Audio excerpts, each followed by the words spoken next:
Qu'est-ce qu'une dysfonction érectile?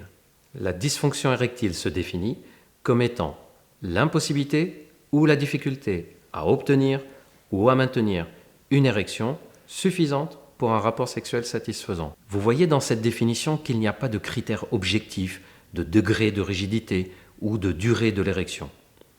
Et c'est normal, parce qu'en réalité, chez certains hommes, une érection qui est un peu moins rigide, qui dure un peu moins longtemps, ne posera pas un grand problème parce qu'ils vont s'y adapter ou développer d'autres façons d'avoir des rapports sexuels ou des jeux érotiques autres que la pénétration.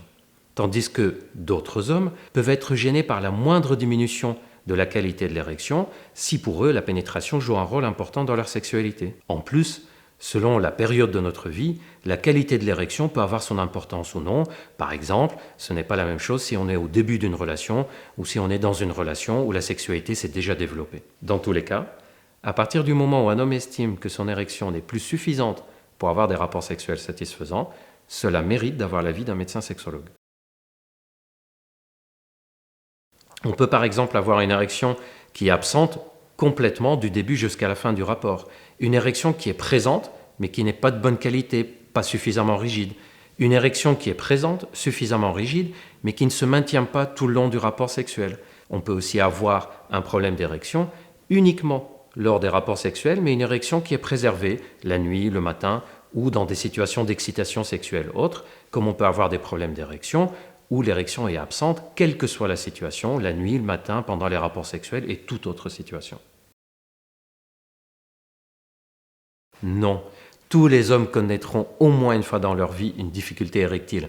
D'ailleurs, d'après un sondage récent réalisé à l'occasion des 20 ans du Viagra, on s'est rendu compte que 67% des hommes disaient avoir eu au moins une fois une difficulté érectile au cours des 12 derniers mois. C'est logique, c'est normal, c'est humain. Personne ne peut être performant tout le temps. Il suffit d'un jour, on est un peu fatigué, contrarié, une petite difficulté dans la relation, on est un peu malade, on a pris un médicament qu'on n'a pas l'habitude de prendre et l'érection peut être moins bonne. Mon conseil, si ça vous arrive, c'est de laisser passer ce moment-là. Profitez du rapport sexuel autrement. Il y a plein d'autres jeux sexuels que l'érection et la pénétration et on voit ce que ça donne dans les jours qui suivent. En revanche, si les pannes se répètent et que vous avez l'impression que l'érection est de moins en moins bonne, semaine après semaine, mois après mois, et que vous atteignez 3 à 6 mois de difficulté et qu'en plus vous en souffrez, alors là, ça vaut le coup de consulter parce qu'effectivement, il pourrait s'agir du début d'une dysfonction érectile. Même les dysfonctions érectiles légères méritent d'être prises au sérieux et d'être prises en charge. Pourquoi? Premièrement, parce qu'elles peuvent avoir les mêmes causes que les difficultés érectiles sévères.